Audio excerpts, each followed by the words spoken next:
Hello, welcome back to the channel. Something shocking happened yesterday in the National Chess League where I was paired against Chireka's finest chess player and the reigning African chess champion FM Nsubuga Haruna. I had prepared very well against his love defense, but shockingly, the FM played the King's Indian defense. Hope you enjoy the game. Please don't forget to subscribe, like, and comment to support the channel. The game against Fidemaster Nsubuga Haruna was an enticing one. This is round 2 of the National Chess League, where Bulembe's Chess Club was playing against Chireka Chess Club, the reigning champions of the National Chess League. So I was paired against Fidemaster Nsubuga Haruna, and I was in the white pieces. Before I take you through the game, I would like to show you some of the videos which we had before the game started. This is how we were doing and prospering before the game started, and these are some of the photos which we took during the game, and I hope you love it and enjoy it. It's going to be an interesting, attacking, serious game. In the white pieces, I knew that if I go for e4, we are going to FM is going to play Karokan, and I didn't want to go into those complex positions of the Karokan defense. So I played d4 and Fidemaster played knight f6, which gives black various options to take on. So I played knight f3 and I was anticipating moves like d5, I was anticipating moves like c5, but the FM played g6 and after c4 then he played bishop d7. Then I knew that now we are going to be playing the King's Indian defense. And I first of all paused a bit during the game. I tried to recall some of the games I've seen being played in this variation. So here I played knight c3, d6, and then I played e4, the main line. After short castling, then I played bishop e2, preparing also to go for short castling. Then the Fidemaster played e5. Now, if you're playing strong players, sometimes you may want to keep things simple. Because if you prefer to make things complicated, sometimes you may jump out of the forest when you are the dead one. You, as you know, King's Indian, that black is going to launch all these pawns. Is going to launch the pawn storm to the king side, and for me, I'll be launching the pawn storm to the queen side. So I was like, I wasn't ready for such a battle with Fidemaster and Nsubuga Haruna. So that's why I decided to go for the exchange variation, where I played d takes e5, d takes e5, and after queen takes d8, he played rook takes d8. So I played bishop g5, and I was anticipating to come and plank my knight on d5, so that we are pinning this knight at the same time we are threatening to take the pawn on c7. So in this position, he played rook e8, so that even if I just plank maybe a knight here in the center, he can just take it off and nothing is going to be on his course, and so you can go ahead and play c6, and after pawn takes, then he can take with the knight, and the position is fantastic for him. So here I said it's okay. I wanted to also try long castling, but I wasn't seeing amicable advantages in the future, so I went for the simple h3, trying to stop any knight jumps, c6, stopping my knight jumps coming from either b5 or d5. The most anticipated move is pawn f3, and then in the future, after knight s6, you just go ahead and play b4, and the game can go on accordingly. But I tried to test what FM had prepared, and I went ahead to play short castling, the third recommended move. So he played knight s6. So I knew that he was fighting to come and plank his knight on c5. So I played bishop e3, also putting an eye on this square. So he played bishop f8, fantastic move. This move is adding more defense to the c5 square, so that in case his knight goes to the c5, if I take it off, the bishop can still take it off, and he has a very good diagonal where his bishop will be sitting. So I went ahead and I knew that if a knight can also try to land here, there are potential knight forks of the rook and the bishop. So I went ahead and played a3, at least stopping the knight from jumping on the b4 square. So he played knight c5. Remember, after playing a3, all these squares are weak. All these are weak squares. So I went ahead and played knight d2. This is a fantastic move because it is defending the pawn, at the same time taking over the square which black wanted to take in the future. So FM played a5, and in this position I knew that his plan was, he was planning to go ahead and play f4. He fixes my pawn structure so that I can't advance anymore in the future. So I went ahead and played b4, expanding on the queen side. Then he played knight e6 so that the knight can come to the center, playing knight d4. And remember, my pawn is also hanging because now the bishop is attacking the pawn. So I went ahead and played c5. Fantastic move. This is the only move which you have in the position. If you play other moves, then you'll have to dance according to the tunes of the opponent. So this c5 pawn push is a good move because in the future I'm planning to bring my knight on c4 and then play my knight on b6. So FM played knight d4, take over the c2 square. So I played bishop d3. And the anticipated move in this position is simply playing bishop e6. But you know, masters, they always want to create imbalances in the games. So he knew that my next move from this position, I'm going to plank my knight on c4. And after c4, I'm planking my knight on b6. So he wanted to create an imbalance. So he played b5. b5 is an interesting move, trying to take on trying to take over all these squares so that when the bishop comes on e6, the whole of this diagonal is in the command of black. So we are now, this is a fighting position. So I went ahead and played c takes b6 ampersand, and after a takes b4, I played a takes b4. Now the strong move in the position is best simply playing rook coming to b8, and then I can try to play moves like knight f4, but he played rook takes a1. Then I played rook takes a1. And if you look at the bar, white is having advantage. After bishop takes b4, in this position, I was supposed to play a move which is knight f4. And after knight d7, I was supposed to play knight c4. So all these knights are protecting the pawn which is on b6. At the same time, I'm also to some extent trying to take over all those squares which the knight is looking at. Bishop b7.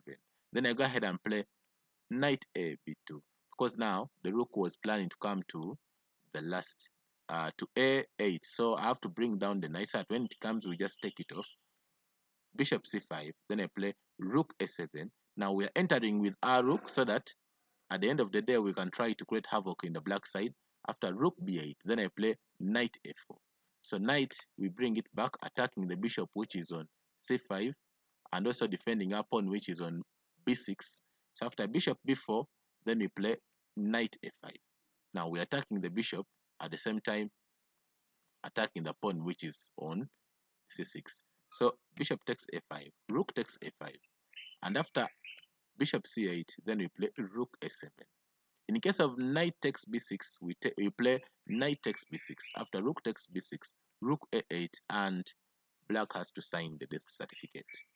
But in this position, after bishop takes b4, I played slightly dubious move and an interesting move. I played knight d b1, and this move gave black more advantage.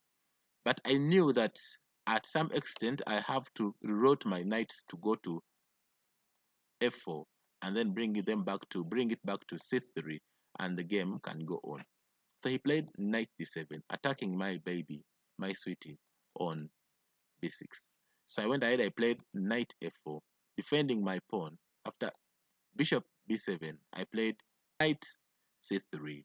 After rook comes to a8, I played rook b1, attacking the bishop, which is on b4, at the same time defending my pawn, which is on b6. So bishop takes c3, knight takes c3, and then he played this only move in the position, rook a3. So I played bishop d2. So in this position, I was praying that if the FM could try a move like knight b3, attacking my bishop, at the same time blocking the defense of the rook so that they can win the pawn which is on b6 with the knight. I prepared something like after bishop e1, and then if he takes my pawn on b6, I was going to play bishop c2. They are attacking the knight which is on b3.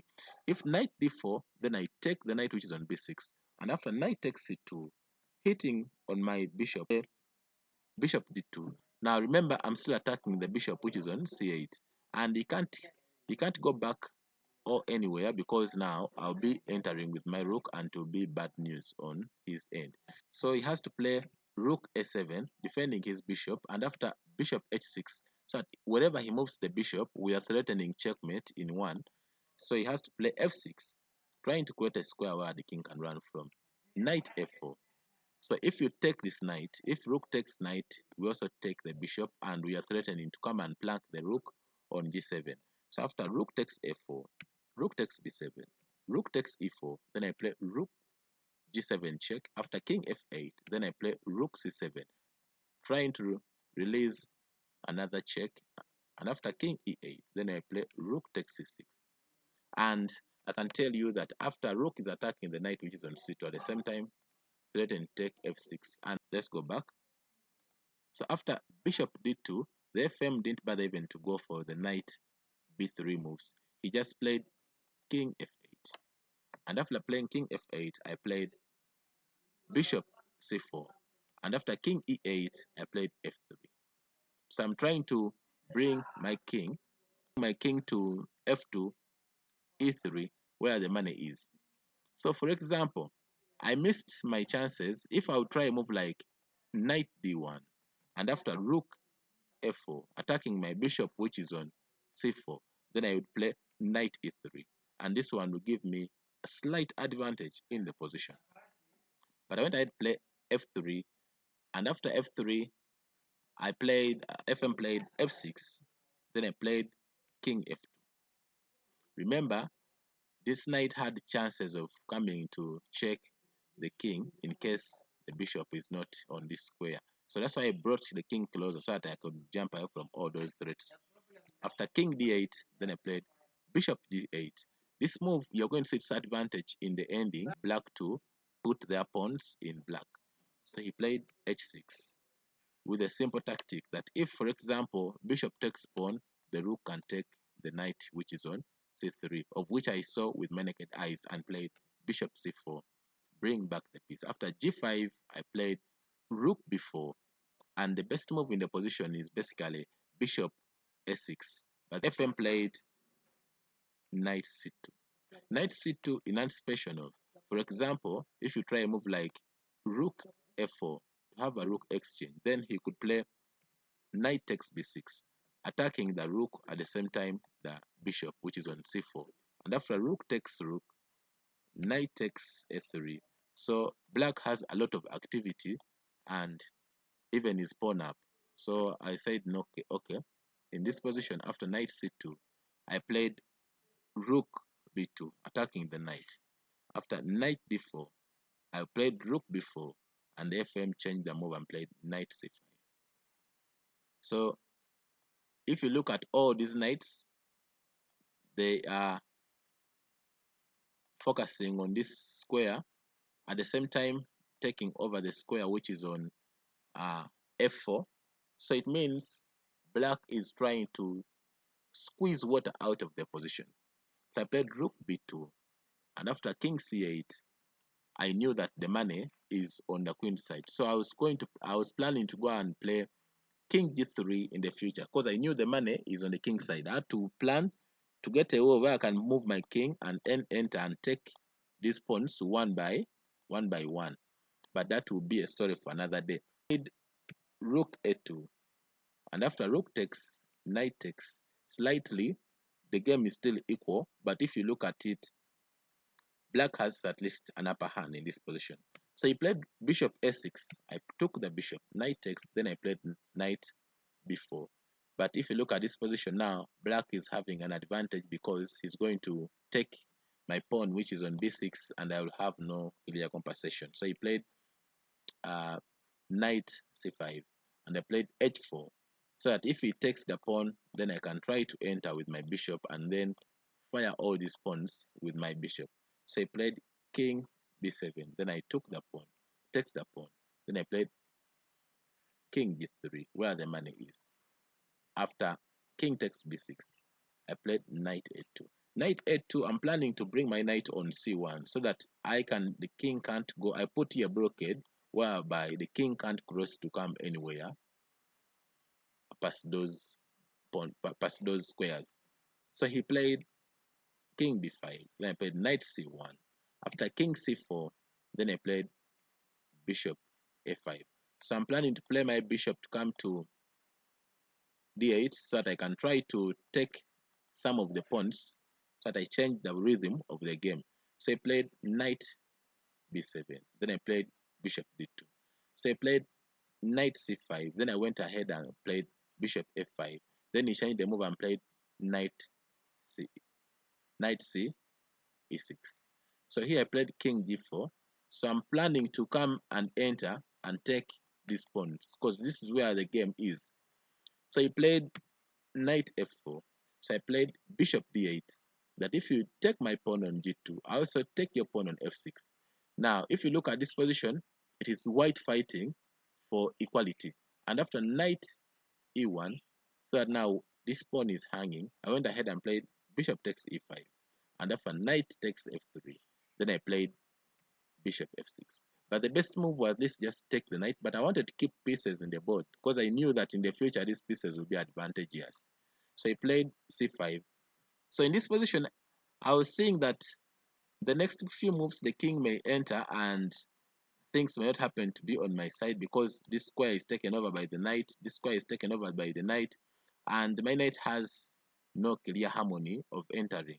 Because if the king comes and enters, it will be havoc for me. So I played e5 to try to push back the king, and after king d5 in this position, there was a strong move which I could play in the position. For example, if I could try knight d3, and after c4, then I play knight b2, attacking the pawn which is on c4.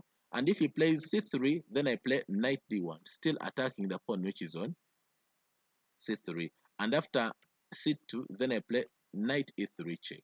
And after king e6, knight takes c2, knight takes c2, then I play king f3, and all I can tell you that this is a pure draw, because even if he tries king f5, I play bishop takes g5, and he plays king takes e5, and this is a pure draw. And in this position, I think because of time pressure, I didn't go for that variation, and I played bishop takes d5.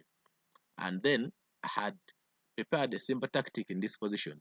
For example, in case he plays knight takes g5, I was planning to play king takes g5, and after king takes e5, knight d3 check. After king d5, then I play knight takes c5, and still it would be draw. FM played knight takes e5, and then I played king d3. After c4, I played king f2, king e4, bishop d2. That in case he pushes the pawn, I just take it off with the bishop. I don't care because now it's going to be a draw. And remember, the knight is taking over these squares. The king can't enter from anywhere. The king can't enter. So he played knight b5. I played king e2. That in case he pushes the pawn, I just take it off with my bishop. Played knight f3. Played bishop h6. Knight beat d4. King f2. Knight e5. King e1. So you have to be very, very, very vigilant because these knight jumps are very serious. You can end up losing your bishop. So you have to be very, very steady and clear. After knight e3, ef6. After knight check, king f2, c3, bishop g7, c2. Now he's emphasizing the pawn push. Then I played bishop h6. After knight e5, then I played king e1, knight g4. I played bishop to g7. After knight f3, then I played king e2, knight e3. Then now I played bishop h6, planning to take one of the knights. After knight f5, I played bishop f8, knight 5 d4. Now here we're in Zoom Zwang. Any mistake you do, you lose the game. But the game is purely equal. After king f2, knight e5, king e1, knight d3. So here is a simple tactic that if you take the knight, then the king enters, and it's very hard for you, and it's very hard for you to go ahead with the game, because it is going to be a fighting endgame if you go ahead and take that knight. So here I played king d2, very strong move, and after knight e5, then I played bishop d7. So I'm planning to take one of the knights by force, and whatever he does, I'm willing to take it. I don't care what he's going to play. So after knight e f3, then I played king c3, king e3, then this position I played knight a2. We just keep things as they are. So after in this position, after king e4, so I decided to take one of the knights. After taking the knights, I played king d2. So now I'm seeing the draw in my hand, and I don't care what black does. Me, I'm planning. I'm fighting for a result for that team. So after king d5, I played knight b4 check, forking the king at the same time the pawn. And when he played king e5, I just went ahead to take the pawn which is on c2. And this is how the game ended in a draw. If you have enjoyed the game, please go ahead, subscribe, like, and comment to support the channel.